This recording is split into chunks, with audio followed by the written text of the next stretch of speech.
This is the Engines of Our Ingenuity, made possible by the Friends of KUHF Houston. Today, an incredible and nearly forgotten race. The University of Houston's College of Engineering presents this series about the machines that make our civilization run and the people whose ingenuity created them.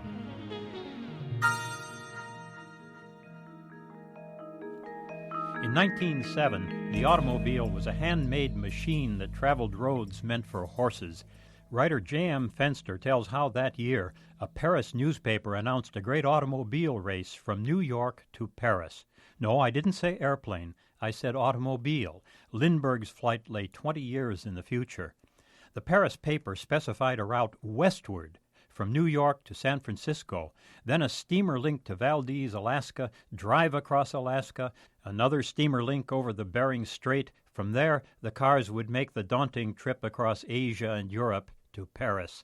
6 cars accepted the challenge, 1 each from Germany, Italy, and the United States, and 3 from France.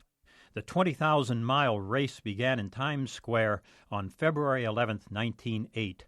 That was to get the cars across Siberia before it melted into summer mud. Each car carried 3 or 4 riders, piles of gear, and 200 or so gallons of gasoline. Spare parts and fuel would be brought along by railroad trains or dog sleds, depending upon where the cars were. Crossing New York in the winter was the first test. A French car gave up in the snowbank after only 44 miles. The American car, a Thomas Flyer, shoveled ahead. The German team, led by a serious army officer under the scrutiny of the Kaiser himself, soon lagged far behind. People at each whistle stop celebrated as contestants arrived. Then they charged outrageous prices for food and lodging. The Americans got to Alaska first and found conditions were impossible. After an exchange of telegrams, officials changed the route. Now the cars were to get from Seattle to Yokohama by ship, across Japan, and then over to Vladivostok by sea. The cars finally gathered at Vladivostok, waiting to be restarted in the correct order. The Germans had made part of the American crossing on a train. As a penalty, they were to start 15 days after the Americans, but they bolted ahead.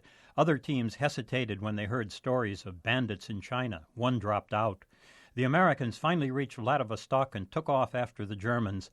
They drove like men possessed, while the Germans drove railway beds in violation of the rules. The Germans finally reached Paris in July after 165 days on the road. They were hailed as winners until the Americans arrived 4 days later. Then the Americans were hailed as the winners. No matter, there was no purse. The race ended when the Italians reached Paris that fall. What are we to make of a race that averaged little over 100 miles a day?